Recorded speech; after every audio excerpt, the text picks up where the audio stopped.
We're going to be talking today about feathers. I did talk about feathers before, but there's a lot to say about feathers, and I didn't get through everything I wanted to before. So today we're going to be focusing more on feather molt and identification of feathers, because I would bet almost all of you at some point in time have found a feather lying on the ground somewhere, whether it was from an owl or something else.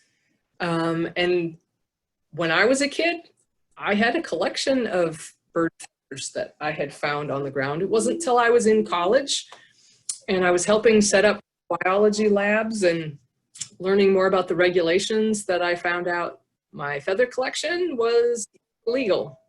Like, really? I just found the feathers on the ground. But the Migratory Bird Treaty Act protects not just the live birds, but it protects the feathers, the eggs, the nests, anything to do with the birds. And people are always like, well, why can't I have this feather that I just found on the ground? And there's a very good reason. So if you look back at the late 1800s and early 1900s, and women had the big hats with the fancy feathers and sometimes whole dead birds on them, people were shooting birds for the millinery industry. And because of that, when they realized they were almost wiping out some of the species of birds that had really nice feathers, they realized that to protect those birds, they also had to protect the feathers themselves, because there isn't any way that you can look at this feather and say, oh, it was naturally molted versus it was plucked from a bird that was killed. There's no way to tell the difference. Although people don't wear hats generally that have all kinds of fancy feathers in them.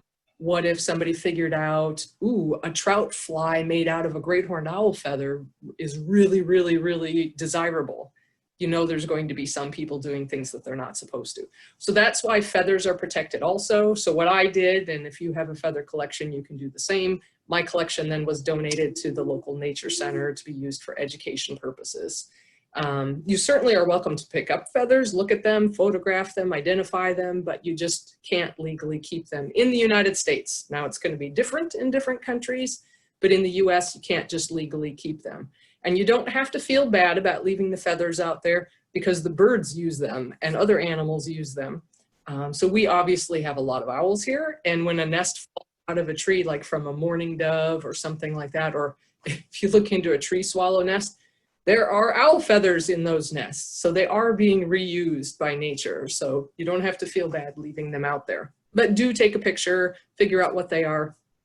We're going to be talking a little about identification and molt.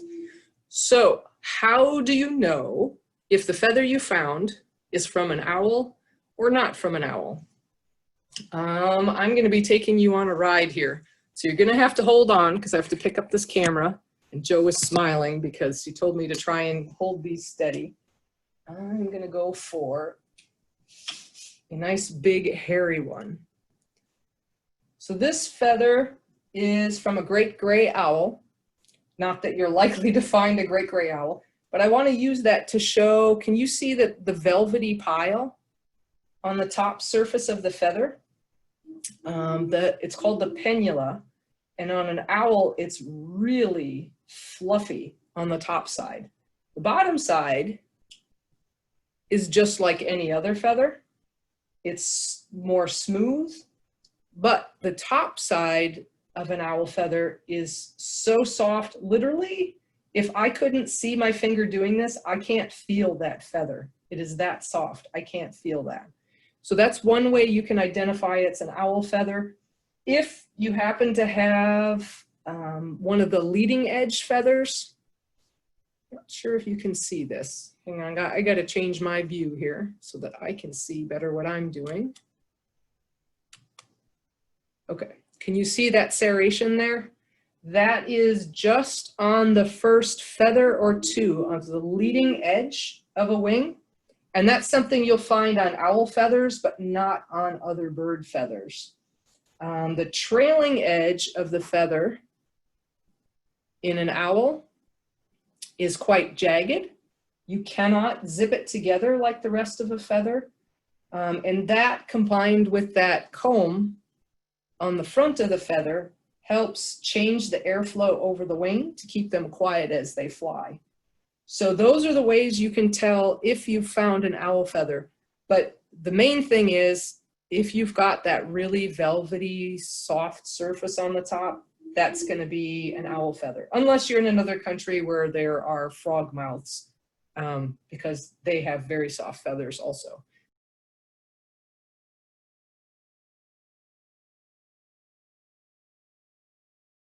But typically this is going to be an owl thing. Other birds don't have that velvety pile on the top surface. So that is going to be your indicator if the feather you found is from an owl. Another thing you want to look at is, if you're going to identify it, what feather is it? What part of the body is it from? And I don't have time to go through all the different facial feathers, the body feathers, but I'm going to go through the main ones that you can use for identification. And these are from Alice, the great horned owl. These two are primary feathers. So that is, if you think of the wing is basically like an arm. Your secondaries attach between the elbow and the wrist. The primaries all attach to the hand. They're all inserted into the modified hand bones. So primaries are the long ones over here, and secondaries are in the middle. So these are primaries from a great horned owl. If you get really into feathers, you'll notice the secondary has more of a curve than the primaries do. This is really subtle, but basically these are wing feathers. These are tail feathers. Tail feathers are a little easier to identify specifically because if you've got the shaft coming right square down the middle of the center and the vein on either side is the same width, that is the central tail feather. All owls have 12 tail feathers. So this is going to be, there's 2 that look just like this, and then they get progressively farther out and way more curved at the edge. So do you see that really substantial curve coming out? It's coming out, they all attach to the tailbone basically, the pygostyle, and this goes so it can come down straight. And then you have a very narrow vein on the outside and a wider vein on the inside, and that gradually changes through those 6 feathers till you get to the middle where they're the same width on each side. And on the primaries and secondaries, again, you can look at the width of the vein. If you have a really narrow vein on one side and a wide one on the other, this is going to be further to the outer part of the wing. When you get to the secondaries, you can see this one is slightly narrower than this. When you get to a secondary that's right next to the body, that's going to be about the same width on each side. So those are some things you can use to help figure out, is it a primary, a secondary, or a tail feather? Owls all have 10 primary feathers, and they change substantially from the outside of the wing going towards the middle. And secondaries are a little bit more uniform, but they do get significantly smaller and flatter as you get towards the body. And the number of secondaries varies by species. But they all have 12 tail feathers. They all have 10 primary feathers. Hopefully that's making some sense. Let's see. Now, molt is very interesting in owls. If you're a little owl, maybe a little owl as in small, not the species, you might be able to replace all your feathers every year. When it comes to tail feathers, owls normally replace all tail feathers in 1 year. Every year, all those tail feathers get replaced. So these are generally all brand new every year. Wings are a different story. If you're a small owl, like a screech owl, you might replace all your wing feathers, all the primaries and all the secondaries in 1 year. But if you're a bigger owl, like this is a great gray owl, this primary is from a Eurasian eagle owl, these are big. I should get the ruler over here so you can move this. A bit messy, but here's a 12-inch ruler. Sorry for those of you who are on the metric system. I have one with centimeters, but you can't read it very well. This is about 30 centimeters. That's a big feather. It takes a long time to grow one of those in. So a Eurasian eagle owl might take 4 or more years to replace all of the feathers. A great gray owl might be the same. Owl species that are really dependent on hearing for hunting also take a much longer time to replace their feathers, because it's important to stay quiet, and having all of your feathers so the airflow is as it should be is important. So something even smaller like a barn owl or a boreal owl doesn't replace its feathers all every year, even though it's a smaller owl. So great gray owls take a long time. I'm going to wiggle some here so we can get closer. The fun thing about owls taking multiple years to replace their feathers is it can help you figure out their age. People often ask, how old is this owl? Well, good luck. If it's a first-year bird of a species that takes multiple years to molt their feathers, all of these are going to look about the same in a first-year bird. A great gray owl takes multiple years to molt feathers. So what you see is some are more faded. So if you look at this, the tip of this feather, sorry if that's not fully focused, it's much more faded and worn than the next feather. Now, mind you, these feathers have been handled by thousands of people, so they're a little bit broken up and pawed up on the tips. But you can see that these are darker, and this one is more worn and ragged. So this is an older feather than this one is. These have been molted and replaced more recently. If we go along the wing, you'll notice here, there's parts that are kind of chewed or more ragged. So again, these are older feathers, and the melanin, the pigment, that dark pigment, gives strength to the feather. So if it's going to wear, it wears more where it's paler than when it's darker. And then if you go way to the inside, oops, right near the body, these are extremely worn feathers. So these are probably 3 or 4 or maybe more years old. This is not from human handling. This is literally because the bird has just had that feather that long. And it shows why owls have to replace their feathers, because they do get worn throughout life. There is a fantastic book, Flight, Feather, Molt Patterns, and Age in North American Owls by Peter Pyle. This is a classic for anybody that's working with molt on owls. It's actually freely available online as a PDF these days, so you don't have to go through ordering it. But what it does is it goes through, as best as is known, how you age birds of owls of different species in North America by how old the feathers are. So ASY is after second year, ATY is after third year. So this is a second year or a third year. So there's terminology that goes with this. But for some species, there's some subtle patterns in different spotting, or the width of the stripes, or the tip of the feather. Where am I going here? So here's a hawk owl.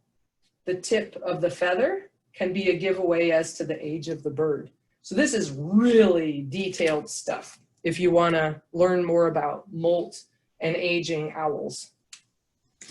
There's another really cool book I have. Hold on. Sorry for the wiggling. This is a PhD project of Ruar Solheim. So this is molt stage wing bar patterns in digital photography for aging great gray owls and snowy owls, and actually using that to recognize individual birds. He just did that this year, but it's over 150 pages long. But it's his. This is almost over my head. This is insane.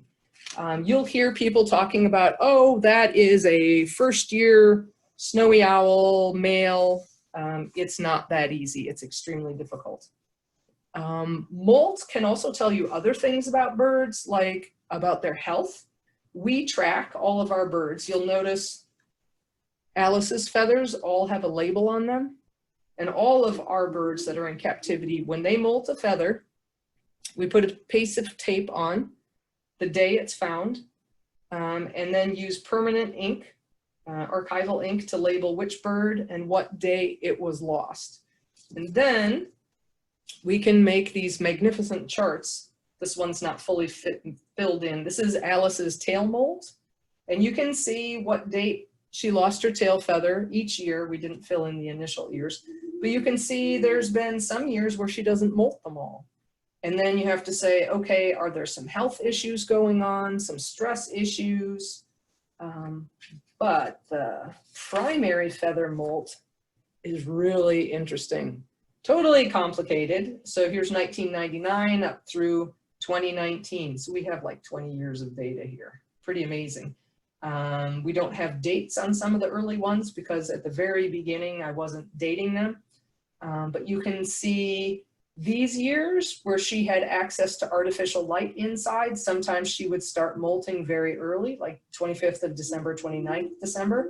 After 2011, when she didn't have access to that, her molt changed. So that's showing that light exposure does affect their molt and when that happens. And you can see she's molting a lot of feathers every other year. Some get molted every year. Some of that can depend on nutrition. So molt is really fascinating in owls and other birds. A little bit of identification, because you're going to want to know what species of owl feather did I find. So I'm going to go through some of the identification characteristics of the different species. And I think Joe will post in the chat. There are some really good online resources. The U.S. Fish and Wildlife Service has a website called the Feather Atlas, and it has pictures of primaries, secondaries, and tail feathers of most of the species in North America, which is a phenomenal resource. Marianne pointed out there is featherbase.info, and that's more European birds, and it's primarily in German, but you can get some of it translated into English. And they do have some North American species from birds in captivity. So these are resources you want to bookmark if you want to be able to ID feathers. So as I mentioned, these are Alice the Great Horned Owl. Now, they're going to have stripes, obviously, and they vary substantially. Some individuals have much thinner stripes. Some are completely white in the middle. Some are more reddish. Ruby is very red in here. But the basic thing is dark stripes on a lighter background. Now, as simple as that sounds, let's put in a long-eared owl feather right next to it. I'll put a ruler here for reference. Okay, the ruler's upside down, but there we go. A long-eared owl feather looks really, really similar to a great horned owl feather. This is just a different numbered feather, maybe a P8 or a P7, whereas this is a P9. Coloration, almost identical. Striping, really, really similar, but the size, dramatically different. A long-eared owl looks almost just like a great horned, but like you shrunk it down in the dryer, ran it on hot about 7 times. So they're a lot smaller than great horned owls are. So size is a really important thing to look at. And those pictures in the Feather Atlas do have grids and graphs to help you gauge size of your feather. So that's a huge thing to look at, because a long-eared owl and a great horned owl look really similar. Okay. Now I'm going to throw in a barred owl feather. This one's a really curvy one because it's a secondary.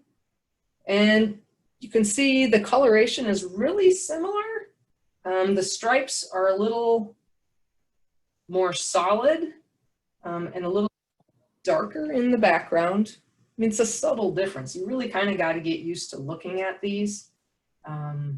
It's not substantially different, but when you're used to looking at them, it is definitely different. If you look at Alice's feathers, there's a lot of speckling here in between. Some great horned owls will have a lot of speckling over here. But the barred owl doesn't really have that speckling going on there. So that's gives you a basic idea anyway. Here are some much smaller feathers. Those are from an eastern screech owl. This is a wing feather. This is a secondary, and that is a tail feather. Tail feathers are going to have some striping, but the farther you get out, they're more just, this one is red. They come in red or gray. And you can see the red coloration over here.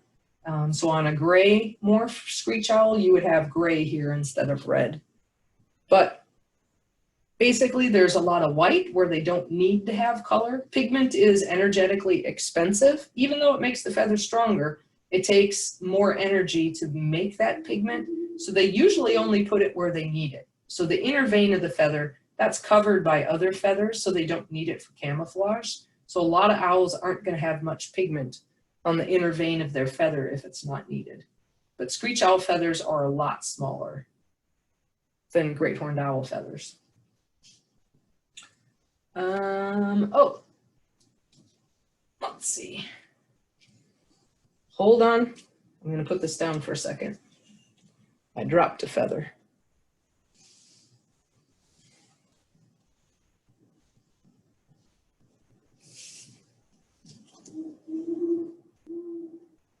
Barn owls. Okay, so if you're in a warmer part of the United States, these are American barn owl feathers. Some barn owls can be a lot paler than this. So this is more of a northern one that's darker. And their wing feathers, check this out. That's not that much smaller than a great horned owl wing feather. But their tail feathers, enormous difference. So there's a tail feather of a great horned owl. There's a tail feather of a barn owl. Barn owls have teensy, weensy, weensy, weensy little tail feathers and really long wing feathers for their size. So barn owls kind of have this golden toasted marshmallow color to them to some degree, some speckling, a lot of white, and that's going to vary a lot by species, but they're going to have striping on there. Tail is going to be similar looking to the other ones, but again, it's got that angle to it at the base of the feather. Oops, the angle at the base of the feather. And just for fun, not that you're going to be lucky enough to find one, but this is a great gray owl feather. This is what we were looking at before. And they have, again, you'll see that speckling. So that's something to look at. Are they speckled between the stripes? How thick are the stripes? How many stripes are there on the feather? These are all things to look at when you're trying to identify a feather. Let me see what else I had to talk about here. I think those were some of the main things. Let me put this back. Hopefully nobody got nauseous from the roller coaster ride there. Does anybody have, I have a whole bunch more feathers here. If anybody is interested in seeing specific species, other species that we might have in North America, if you could type them in chat. I do have a variety of other ones. Or if you want me to just pull some out, or if you have questions, you can type them in chat. Or everybody's just going, oh my gosh, this is overkill on feathers. Boreal hawk owl. I have boreal. Not sure if I have hawk owl. Hold on just a second.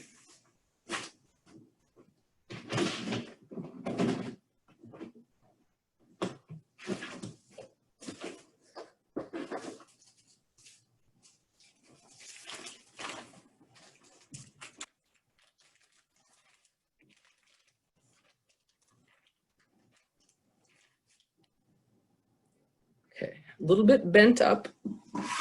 Do this. That's a boreal owl feather. So they don't really have striping, but more spotting on their feathers because they're so dark and really densely, the pennula is really dense and fluffy on the top of the feather. So some of the other ones farther in, oh, that one comes up okay. So again, it's more of a spot rather than a stripe on a boreal. And a hawk owl is going to be somewhat similar to that also. Very downy and more spots than stripes, but very dark. Snowy owl, I have those. Snowy owls vary a bit by gender, and there's debate about how well you can tell which are males, which are females. And it has to do with how old they are. And here's a P10 from a snowy owl. So if you get something that's pure white, that's usually, almost always, but not always, an older male. But there have been pure white females too, so that's not a guarantee. But there are brown spots, brown to blackish spots. Let me see if I can find a tail feather. I have a whole pile here. There's a tail feather.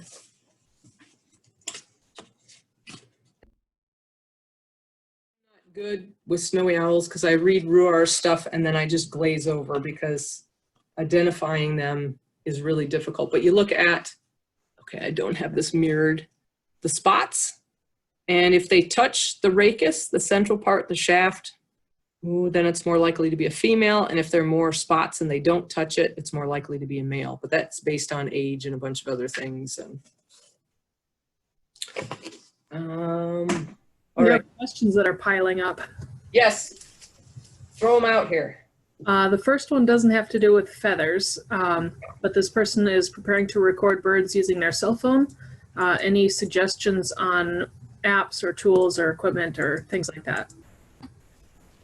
Marianne's nodding her head up and down. Marianne, you want to take that one? Yes. So there are several. Sorry. I will post it in chat. Maybe that's easier. There's one from Wildlife Acoustics that apparently to teach is not really 100% spot on always on identifying, but it's a fantastic recorder. So you get, I've tried it myself, you get really good recording quality. And it gives you very nice spectrograms. So I will put it in chat, and maybe Teach, I think, also had one.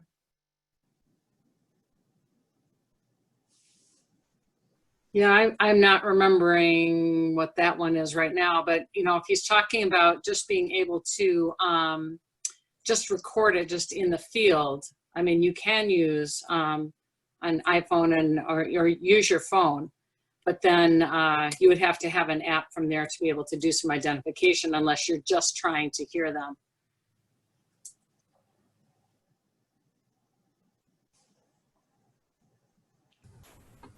All right. So it's in the chat right now, and I've been playing with it. The recordings are awesome. I didn't know my phone could record that well. So if I happen to be in the field without my recorders, which usually doesn't happen, but sometimes, one never knows, I can use my phone and it really works very well. So I hope that could help you. Okay, I see we have lots of other questions. As the molting process proceeds, when is the old feather shed? So the follicle will basically just release it at some point, and they always talk about them being released in pairs. So you probably noticed Alice's feathers. She's got one that's got pigment and the other one's lacking. These are both P9s, so that's, you number the primaries. P is for primary, and then there's 1, 2, 3, 4, 5, 6, 7, 8, 9, 10. 10 is the outer one. So this is the second to the outer one. And for whatever reason, she has lost pigment in this one over time. She loses them about every year or every other year. But they literally just fall out in the course of preening. So I don't know the fine details or what are happening at the feather follicle level, but it'll drop out and then a new one will come out in a sheath, and there's actually blood in the shaft of the feather. This has blood in it as it's growing, and then there's this thin keratin sheath around it, and then that will gradually break up as the feather emerges from it. And then when it's completely grown, the blood recedes from this, and then it's called hard penned, and then it becomes, you know, just as we know, a feather shaft. Otherwise, there's blood in it before that. Hopefully that kind of answered the question. Along with that, a different question, is the shaft of the feather hollow all the way up? Yeah, there's some stuff in there, but it's mostly hollow in there. It's not like a full pith in there like you think of. It's mostly hollow in there with a little bit of stuff. Is it possible to do chemical analysis of feathers to check if there's been any poisoning such as lead in the past? You can check feathers for some things, and I'm not sure which ones accumulate in feathers, which ones don't. So some toxins will accumulate in feathers, some maybe in eggshells, some actually in the developing embryo, but I'm not sure which ones will show up in feathers. But there are some things that you can check for toxins in the birds. In your chart records, you mentioned the impact of light exposure on molting. What impact does temperature have on molting, if any? Phew. I don't know if there's, Marianne, do you know anything about temperature and molt? I haven't seen anything related to temperature and molt. There may be a connection, but if there is, I haven't seen it, or somebody hasn't figured that out yet. It would be something to look at.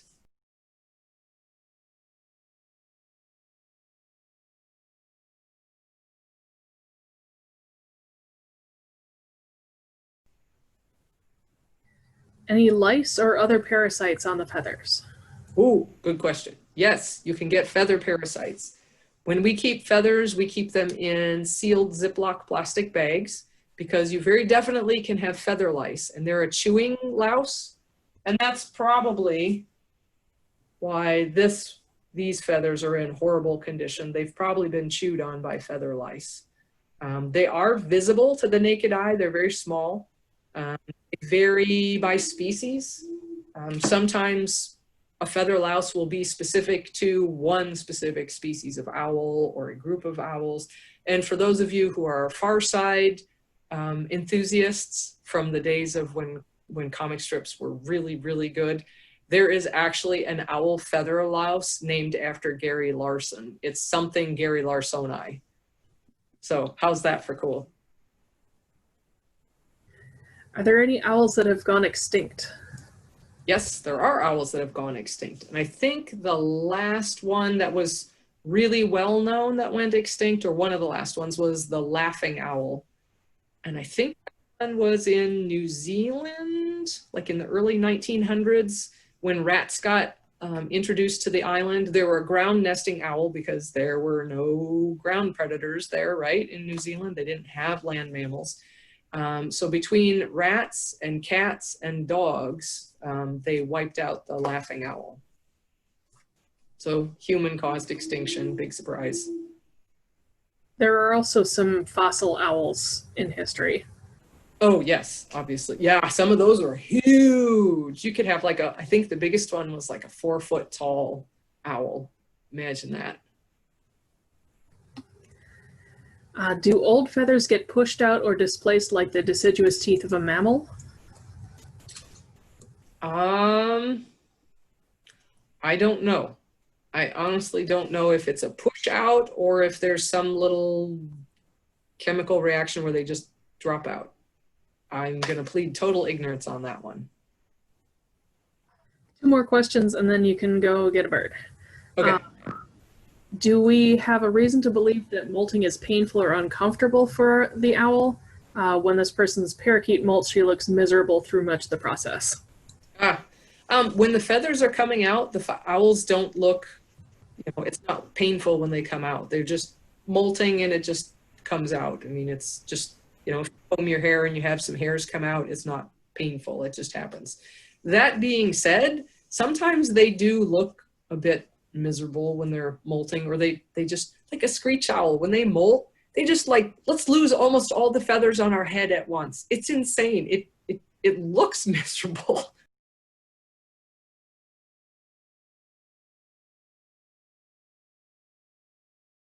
I don't know if they are miserable. But I know some birds can look awfully miserable, and it's got to be itchy to having all those little things popping out of your body and the keratin sheaths, but they don't seem too miserable during it. But that's a good question. It's not painful when they lose the feathers, but growing in might be itchy.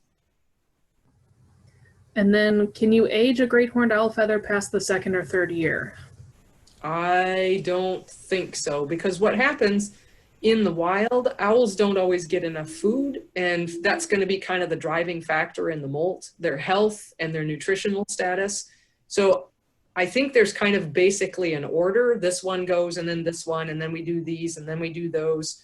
So if food has been variable for 3 or 4 years, you just don't know where they're going to be at in the molt. So I don't think it's reliable past something. I don't think any species of owl is reliable beyond 3 or 4 years, and some only 1 or 2. Saw-whets are the ones we know the most about molt, and even those you can get some real aberrant molts even at younger years. But I think usually they can go 3, sometimes 4 years on a saw-whet. But on a great horned, I think it's just, I think the book has up to 3rd or maybe 4th year.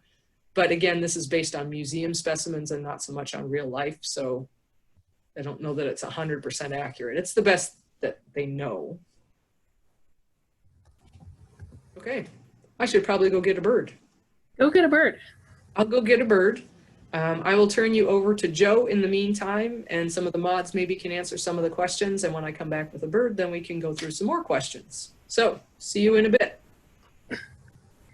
Okay, I did put it in the chat, a link to the Wikipedia page for one of the really big fossil owls. So if you're interested in that, you can check that out later. I'm going to share my screen, and today we're actually going to be doing something a little bit different. We're going to be going over the Owl Festival website, because a lot of you have been doing these programs for a while, and you're kind of probably getting sick of me, going over the Owl Center website.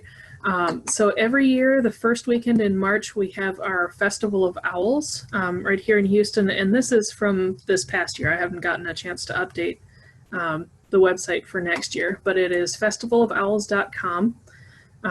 So a nice front page there. There are a lot of things that go on. Over on the side, we have the programs and events. You can see the schedule. We do have a banquet every year at the festival. And during the banquet, we have our keynote speaker, who is usually, excuse me, usually the Champion of Owls award winner, speak during the banquet. It's usually pretty good food. There is a bus trip on Sunday morning of the Owl Fest where you go out and you try to find birds, and it's also kind of a geological trip as well. You learn about the different aspects of the area. There's a lot of kids stuff that happens. We have kids crafts and activities and things like that. There is a kids hooting contest. That's always a lot of fun to see what kind of calls kids come up with. There is usually a medallion hunt. That's generally for people who are in the area, but if you want to drive however long it is to get to Houston, you can certainly look for the medallion. You can build owl nest boxes. It's usually the Boy Scouts who do that, and they'll help you with it. They will build it for you if you don't want to actually build it yourself. But that's a pretty cool thing.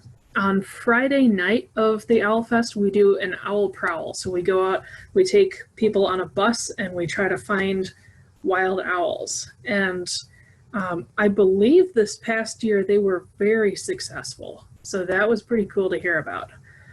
There's always some owl-themed food. We do have this is a lot of fun.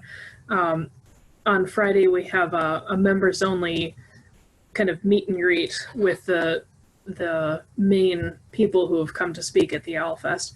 But there's also an owl face pancake breakfast, which is very tasty. bake sale, and one of the local pizza joints makes owl-shaped pizzas. And so I do recommend that one. Pellet dissection, you can dissect owl pellets. We do have live owl programs as well. Generally, we have the Illinois Raptor Center come and do our live owl programs, and that is Jack Nuzzo and Jane Seitz, and they are fantastic people, fantastic presenters, so I definitely recommend coming for that. Special speakers are usually the award winners, but sometimes we have other people come and speak. We have done a raffle in the past. I don't believe we're going to be continuing it just because there wasn't a whole lot of interest in it. Lots of owl vendors. There is a kids art contest, and this is a big thing. This past year, we had 2,500 entries from 42 countries and 27 states. Last year, we had 4,500 entries, which was staggering. So on this page, you can see all the winners. You can learn how to enter it. We are not open for entries yet for next year, but at least you can learn about the art contest here. So if you have any budding artists in your family, definitely let them know about this. Registering for Owlfest, sponsors, directions, festival history. It started out as a hatch day party for Alice the Great Horned Owl, as she is, beautiful face. Carla wanted to help teach people about owls and also bring people into the community and kind of create some community awareness out of that as well. I have been mentioning awards. Every year we give out awards to the top owl people in the world, basically. So these go over how those are picked, and you can see the past year's winners here. So 2020, once it decides to load. So that's Norm Smith, and you can see all the other winners from past years. That tawny owl looks so crabby. Let's see, photo galleries. We have a couple of really cool photographers who do take pictures throughout the festival, so you can see some really nice shots that were captured by them, some fun kids activities and all kinds of photos there, different links. So this is basically just links to other owl festivals, because we aren't the only one. There are a few others. There's one in Florida, there's one in Wisconsin, there's a huge owl festival in Italy every year. I don't know if it's every year, but it is a big deal. I think the last time they had it, there were like 25,000 people who showed up, so that was definitely a big deal. So once again, that website is festivalofowls.com, and I timed that perfectly because I see JR is back, so I'm going to stop sharing, and you can go to Carla. All right, so this is JR, the Eastern screech-owl. As you can see, he's a very little guy. Females are bigger than males, but the screech owls are not very big, and people will always say, oh, is it a baby owl? But it's not, because you can tell he's fully feathered on the head. He doesn't have the fuzz, and if he's alert, he'll stick his ear tufts up, which he clearly isn't freaked out. He's just busy looking outside right now. But you can see, if I get him really close, you can see some of the other feather types. So right around his beak, he's got these rictal bristles, not rectal, but rictal. And these are tactile. They're like mouse whiskers, because owls are farsighted. So when they get really close to their food, when they're eating it, they'll actually close their eyes and they feel with those little whiskers right around the bill. So the ear tufts I was talking about before, those are special feathers that have their own name. Those are called plumicorns. So if you don't remember that from last time, that's your word of the day, is plumicorns. Try and fit that into conversation. Just like unicorn, except it's a plumicorn. Those are raised when he's nervous or scared. Making little sounds. So these are his primaries here. I don't know that he'll let me stick his wing out. No. His secondaries fold up there, and he has this little teeny weeny tail back here. Screech owls have quite short tails. So here's the secondary there, primaries here, that's how they fold up. And then, of course, there's all kinds of other body feathers that have different shapes and textures, and that's kind of a bit to get into for identification. That's very advanced stuff. But you can see he's got really big eyes, and he's busy looking at something else. But he's great for having on camera. Oh, look at that. When he's really focused on something, he can turn his body. And he can show you about the head turning thing. People always talk about owls turning their heads all the way around. You can see once we're getting towards the back, he doesn't like his body being turned more than that, and he turns his head. So what's comfortable is to go all the way to the back, and then they can go all the way to the back the other way also.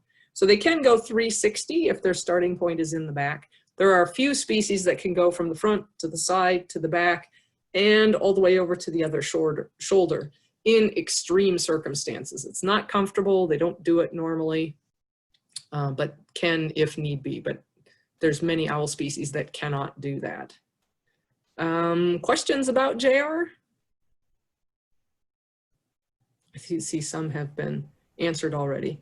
So yes, he's a teaching owl. He works at the International Owl Center. His official job title is an education bird or an educational ambassador. So he's required to do a minimum number of programs every year. No problem for him at the Owl Center. Thanks for pooping on the glove. At least it wasn't on my pants or the computer. And so he does have to do programs. We have to file reports at the end of every year listing every program that he does.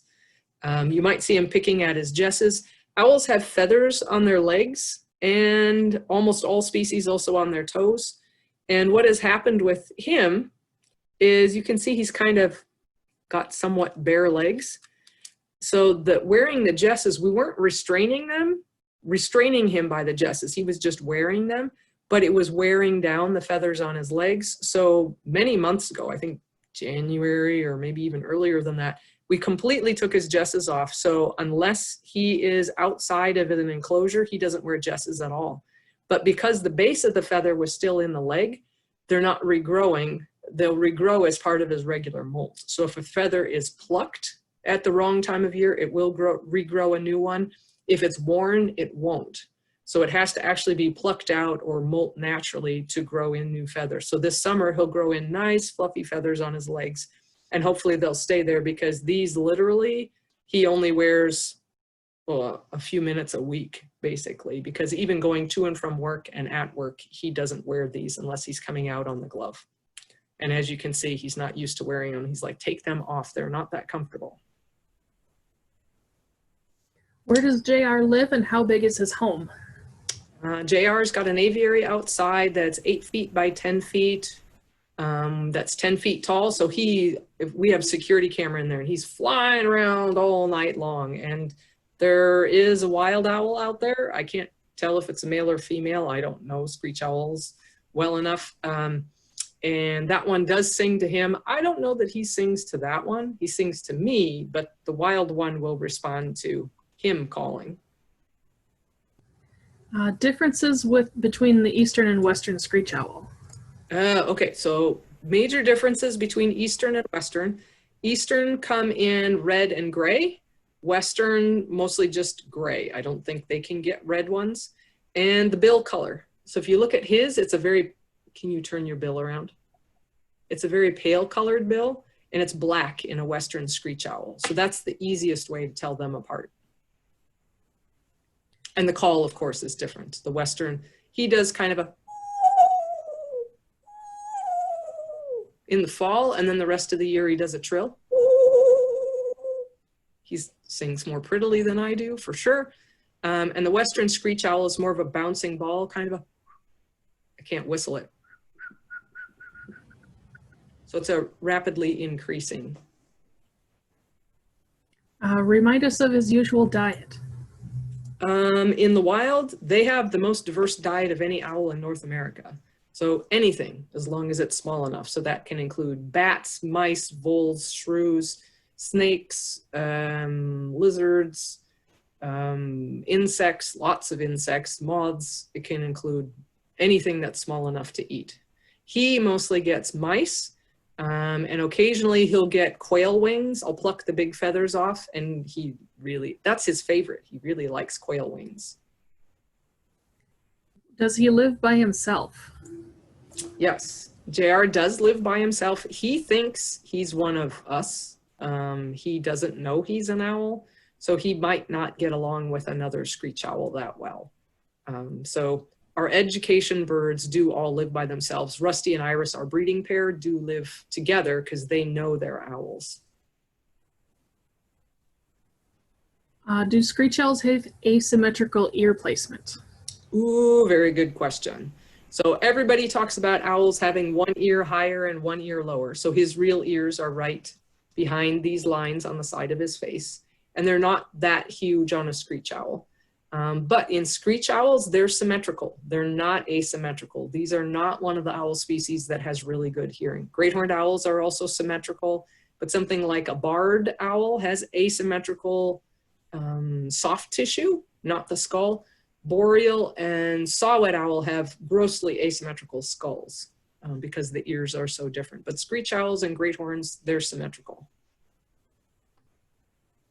A couple of questions that don't have to do with screech owls. We have, do our owls take dust baths like chickens do?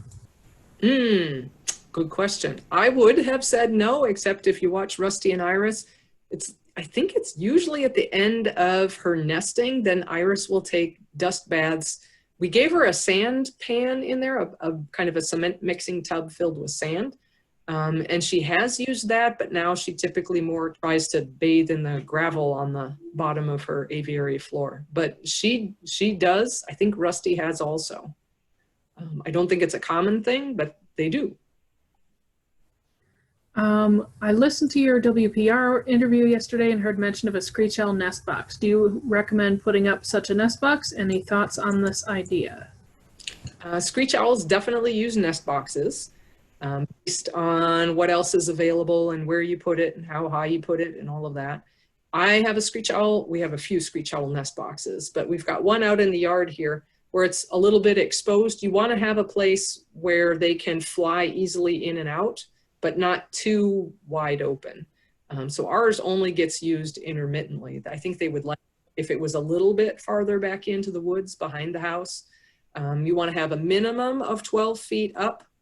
Those are kind of the main things. And you want to make sure they're already in the area because you're not going to lure them in if they're not already there. These aren't guys that migrate. They're resident on territory year round. So you would need to have screech owls living somewhere in your region already to draw them in. But you have to have patience. Sometimes it takes years. It took 7 years before we had a screech owl nesting in our box. And even if they don't nest, sometimes they'll just use them for roosting in the winter because these little guys, January weather in Minnesota is pretty hard on them. So they're looking for extra shelter like in buildings or in nest cavities or boxes. So sometimes even if they're not yet nesting in them, they may be roosting in them in winter. How old is JR? JR just turned 2 at the end of May, or middle of May, May 17th, 15th, 19th, somewhere in there. And I saved the most important question for last. Tom asks, what are the worst threats to owls today? Ooh, awesome question. Because that's kind of what we're about at the Owl Center. People, we're their biggest problem. Usually unintentionally. You'll get some countries where people will intentionally harm owls, but not normally Europe, North America, Australia, places like that. So it's unintentional things that we do that we're not aware. So these little guys eat earthworms. Thanks for pooping on the glove again. And insects. So if you're spraying insecticides and things on your lawn, not good because these guys could be ingesting those. Leaving dead trees standing is extremely important thing. What happens every single spring across the country in their whole entire range, people cut down or cut off dead or dying branches or cut down dead or dying trees. And these little guys are busy raising babies in those. and they wind up going to rehabbers, or you have to put up another box. Hopefully the young can get transferred in there. So that's something that we're doing inadvertently that's hurting them. So the correct thing to do would be wait till fall to prune or remove those trees. And if, hi, yes, you're anxious to go. And if it's safe to leave the dead tree standing, it's not going to land on any buildings, please leave it there. It's really important for owls. They get hit by cars. Bigger owls get electrocuted. They also, larger ones, not so much screech owls, fly into barbed wire fences. So in our area especially, there's all these old barbed wire fences from when everybody used to have livestock, and now most people don't. And a great horn flying after a rabbit, ooh, hey, you do have ants in your pants, does fly into those barbed wire fences and get impaled on the barbs, and that's really nasty. We've had to remove a few from those. Usually they wind up having to be euthanized if they get stuck in a barbed wire fence. So if you go to the Owl Center website, internationalowlcenter.org, on the left side, there's something Owls and Us, Owls and Humans, and a section on how to live an owl-friendly life. And that kind of gets at the things that we can do something about. I mean, most of us probably aren't going to stop driving cars. Like in a rural area, we don't have public transport. There's not a whole lot of option. But it's the things that we can actually make changes in our lives to benefit owls. So there's a whole bunch of information about that. Hi, you want to get going? Okay, well, we're at 11 o'clock, so I think we'll wrap it up because JR is ready to be done, clearly. So definitely check out our websites, the festival website you've got a tour of. And if you've been here before, which I think a lot of you have, you've seen a tour of the Owl Center website. Check out the Owl Cam. If you want to support the things we do, please become a member and support us. And that's super important to us right now when we've had to be closed. Come to the Owl Festival, come to the Owl Center, tell other people about us. That's very helpful too. And once you learn more about what you can do to help owls, educating others is really important. Okay, JR is ready to be done. Thank you very much for joining us for our owl chats. Share them with others on our YouTube page, and hope to see you at the Owl Center one of these days. Thanks.